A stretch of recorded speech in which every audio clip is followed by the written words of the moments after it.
June 6th, 1944. Dawn breaks over Normandy, France, with a metallic, bone-gray sky. The distant thunder of naval bombardment echoes across the horizon, mixing with the drone of countless aircraft overhead.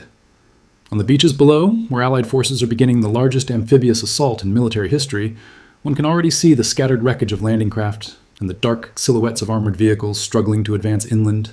But away from the crowded landing zones, on a narrow country road leading to the village of Escoville, there is a different kind of battle unfolding. A solitary British Churchill tank, its engine rumbling steadily, grinds to a halt at a small stone bridge over the River Orne. Inside the cramped steel confines, Lieutenant James Gorman of the 7th Battalion, Greenhowards, checks his watch. 06:09 hours. The D-Day landings are barely 2 hours old. Gorman has no way of knowing that this unremarkable bridge will become his home for the next 14 hours, nor that his actions here, in a tank widely considered obsolete by many military planners, will alter the course of the Normandy invasion in this sector. By nightfall, Gorman's Churchill will stand alone, the last functioning Allied armor for miles, repelling wave after wave of German counterattacks, its hull pockmarked with the scars of over 60 direct hits from enemy anti-tank weapons. When reinforcements finally arrive, they will find this single tank controlling a critical crossing point, having denied the German 21st Panzer Division its best opportunity to drive a wedge through the Allied beachhead.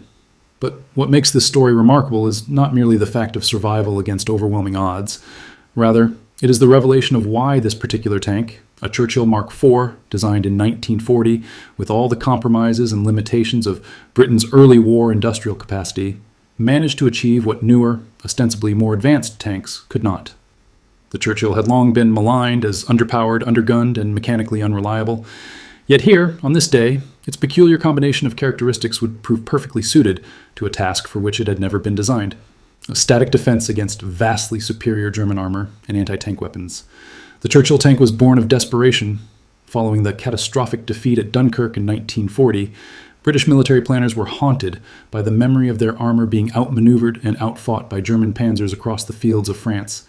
The new tank needed to match the German threat. Yet it would be designed and built by a nation already fighting for its survival, with limited resources and time. The result was a compromise in almost every respect, a vehicle that seemed to reflect Britain's uncertain position in the early war years, determined but outmatched, innovative yet constrained.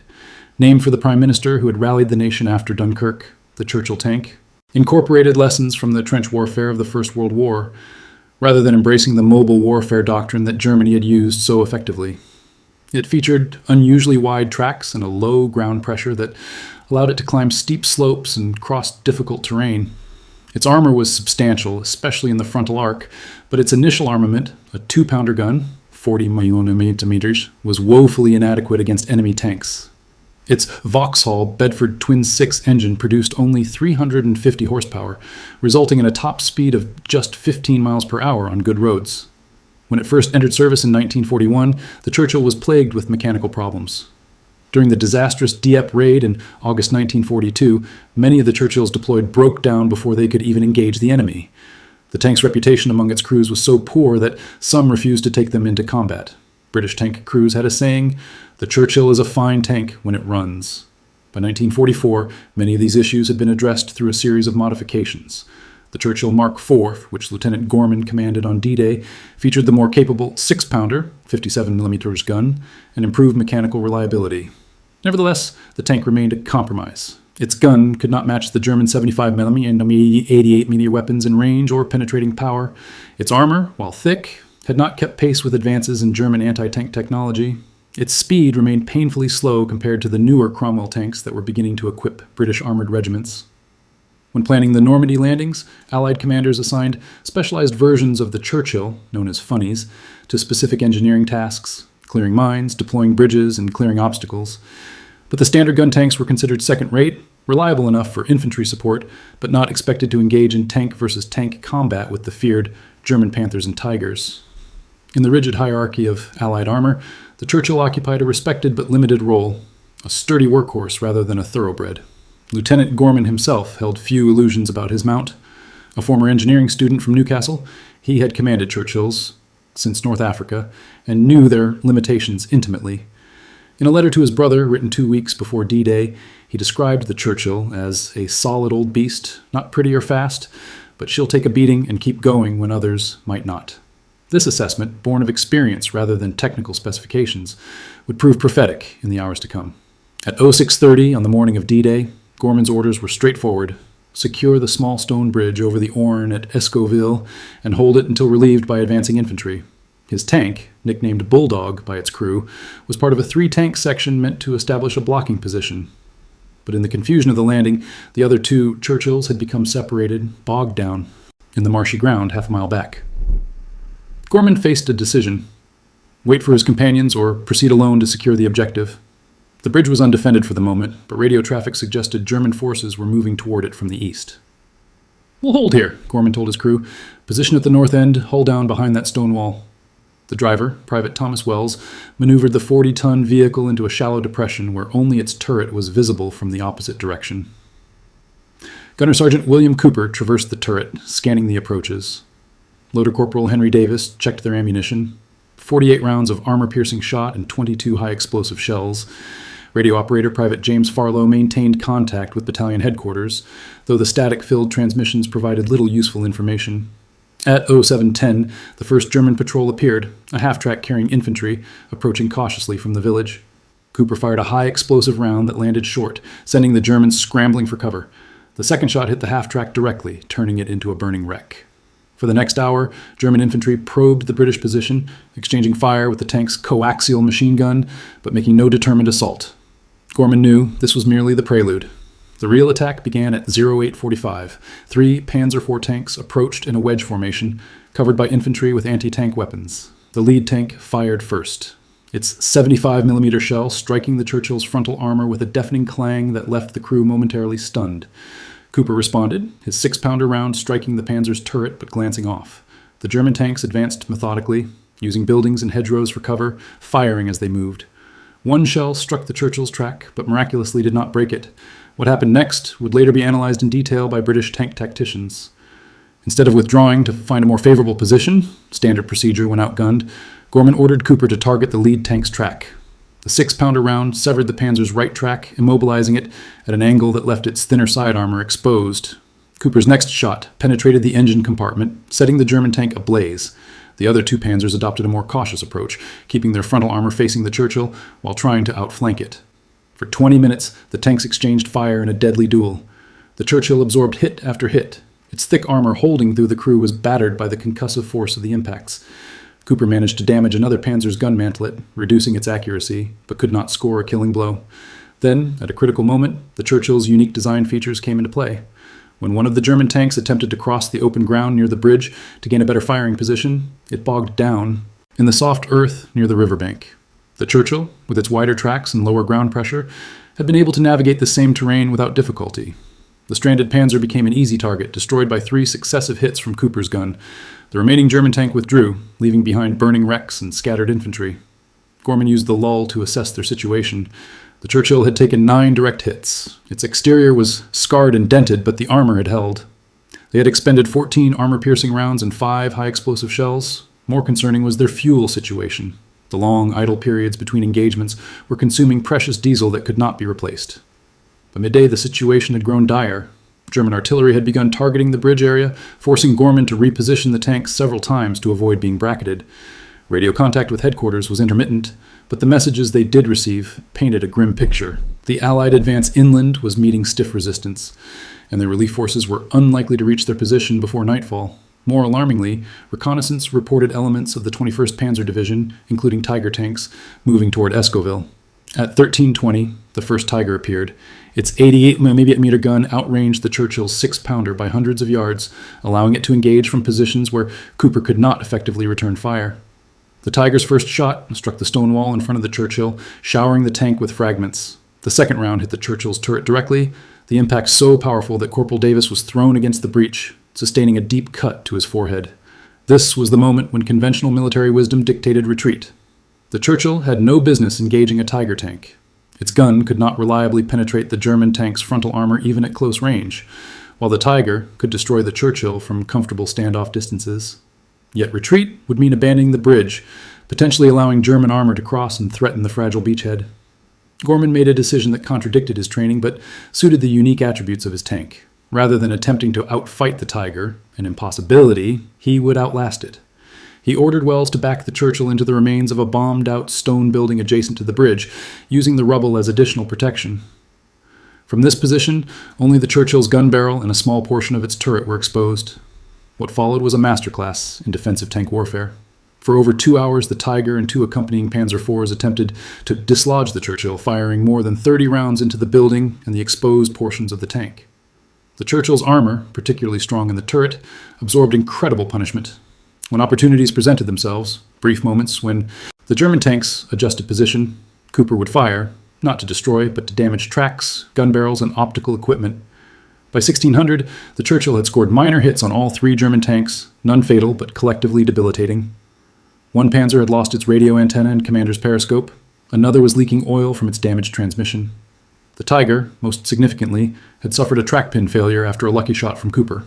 The German vehicles withdrew to effect repairs, providing a brief respite for Gorman's exhausted crew. The most remarkable aspect of this engagement was not that the Churchill survived, though that itself was extraordinary, but why it survived. Post-war analysis would reveal a confluence of factors unique to the Churchill's design. Its unusually thick armor, though not as sloped or scientifically distributed as newer designs, provided exceptional protection when placed in a hull-down position. The tank's low speed, a liability in mobile warfare, meant that its engine and transmission were optimized for torque rather than horsepower, allowing it to operate efficiently at idle for extended periods without overheating. Even its relatively small main gun, inadequate for offensive operations against heavy armor, proved sufficient for the precision shooting required to disable rather than destroy enemy vehicles. More fundamentally, the Churchill embodied a different philosophy of tank design, one rooted in the First World War concept of the tank as a moving fortress, rather than the Second World War ideal of the tank as a mobile gun platform. When circumstances forced it back into this original role, the Churchill performed remarkably well. As evening approached, Gorman faced a new crisis. Davis, the loader, was deteriorating from his head wound. The tank's interior had reached stifling temperatures, and despite their rationing, drinking water was almost gone. Ammunition for the main gun was down to 17 rounds total. Most concerning, fuel gauges showed less than 20 gallons remaining, enough for perhaps 2 hours of operation. Without fuel, they would lose the ability to reposition, becoming a stationary pillbox rather than a tank. At 1740, radio contact with headquarters was briefly restored. The message was both encouraging and alarming. Infantry reinforcements were finally moving toward Esquivel, but had encountered stiff resistance. More immediately, aerial reconnaissance reported a substantial German force, at least 6 tanks and accompanying infantry, assembling for what appeared to be a determined assault on the bridge. German tactical doctrine emphasized concentration of force and coordinated attacks, usually preceded by artillery preparation. The force gathering to attack the bridge represented a textbook application of these principles. Against such an assault, a single damaged Churchill tank with a wounded crew member and dwindling supplies had vanishingly small chances of success.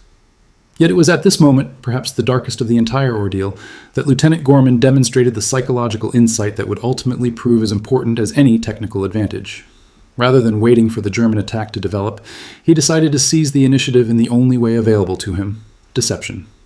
Using their remaining mobility, Gorman ordered Wells to drive the Churchill across the bridge, then back again, then reposition it behind a different section of the stone wall, all within view of German observation posts. He instructed Cooper to fire several rounds in different directions, creating the impression of multiple tanks operating in the area. Farlow used the radio to transmit messages suggesting that reinforcements had arrived, knowing that German direction-finding equipment would detect the transmissions even if they couldn't decode them. The effect of this performance is difficult to quantify precisely, but subsequent prisoner interrogations confirmed that German commanders believed they were facing at least a company of tanks, not a single Churchill fighting alone. This misconception caused them to delay their attack while calling for additional support, precious hours that allowed Allied reinforcements to draw closer. As darkness fell, the German assault finally began with a rolling artillery barrage that systematically devastated the northern approach to the bridge. Under cover of this bombardment, 4 Panzer IVs and 2 Sturmgeschütz III assault guns advanced, supported by approximately 50 infantry with Panzerfaust anti-tank weapons. Their approach was textbook, alternating movement and covering fire, using smoke grenades to mask their advance, spreading out to avoid presenting a single target. Gorman's response was anything but textbook. Rather than engaging the German armor directly, a losing proposition given the disparity in numbers and firepower, he focused entirely on the infantry. Cooper fired the remaining high-explosive shells at the concentrations of German soldiers, while both machine guns swept the approaches. When German infantry attempted to rush the tank with Panzerfausts, Wells would briefly surge forward, crushing obstacles and forcing the attackers to scatter before reversing to cover. This unorthodox approach exploited a fundamental vulnerability in German combined arms tactics. Their tanks and infantry trained to work together, each covering the other's weaknesses. By specifically targeting the infantry while largely ignoring the tanks, Gorman effectively blinded and isolated the German armor, reducing its effectiveness despite its superior firepower. For over 2 hours, this strange, asymmetric battle continued. The Churchill absorbed another 17 direct hits from tank and anti-tank weapons, some of which finally began to penetrate its battered armor. One shell fragment wounded Wells in the shoulder, forcing Farlow to take over driving duties. Despite his limited experience, the main gun's traverse mechanism was damaged, requiring Cooper and Gorman to manually crank the turret. The right track was partially dislodged, limiting mobility to slow forward and reverse movements. Yet still, the Churchill held. Its engine continued to run despite cooling system damage that sent steam hissing from the engine deck.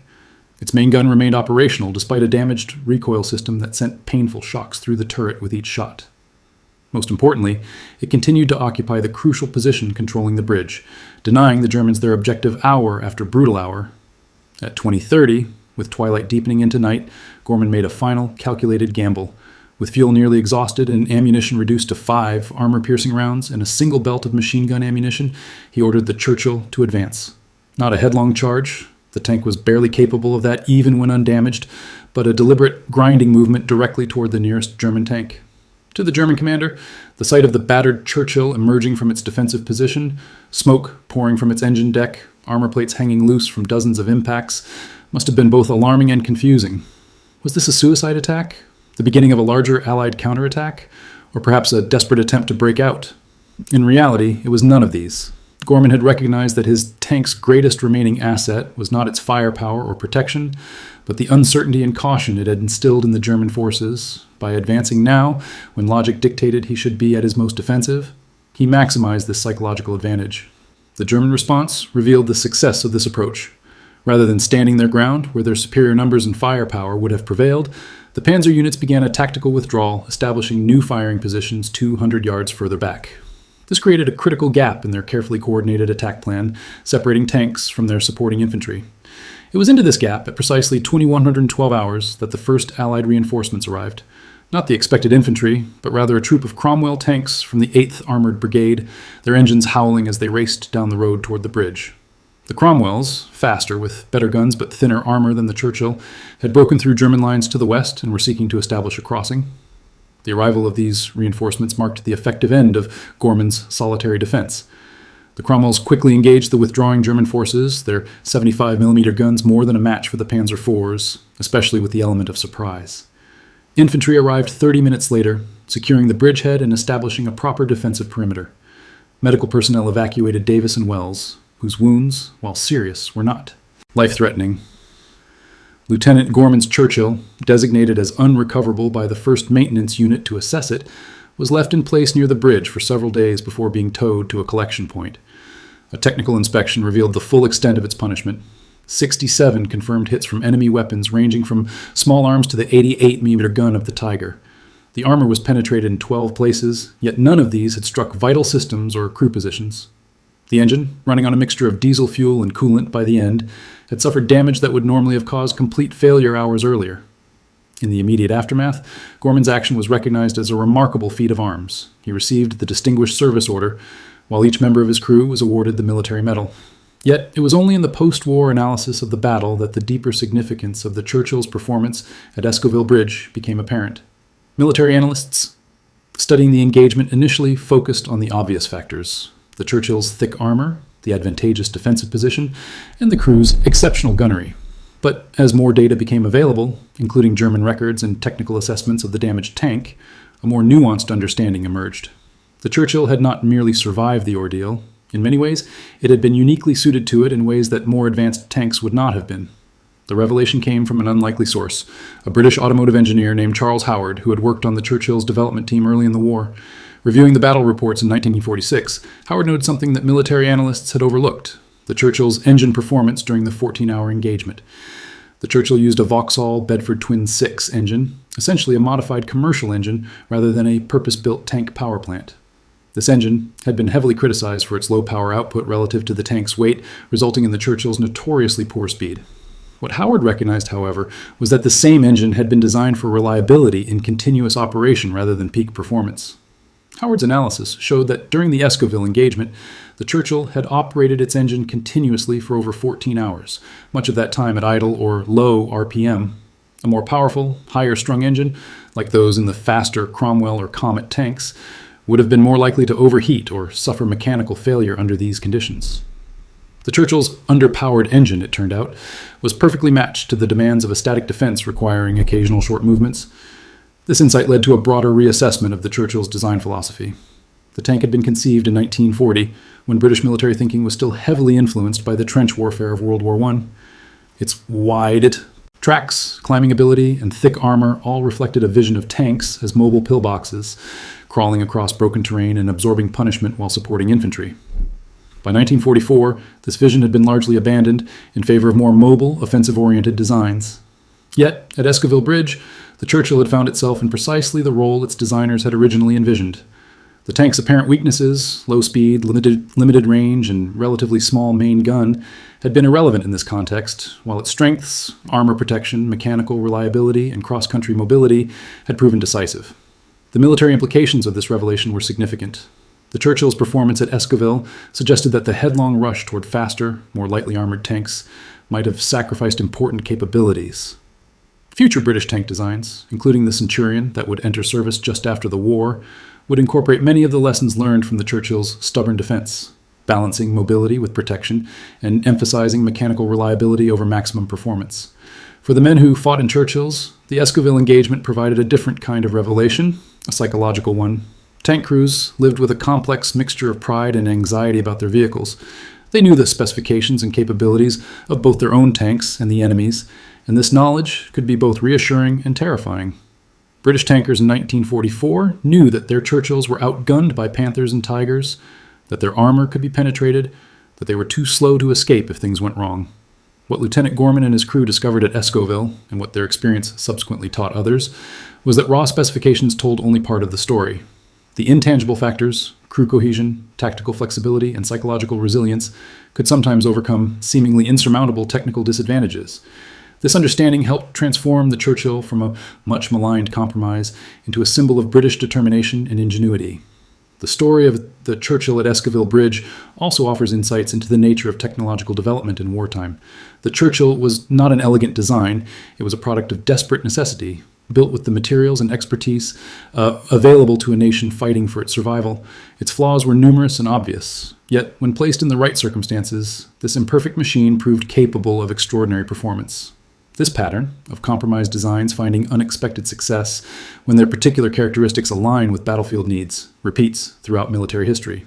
The Soviet T-34 tank, the American P-7 Thunderbolt fighter, and the German Sturmgeschütz III assault gun all represented similar cases of machines that excelled in roles different from those initially envisioned by their designers.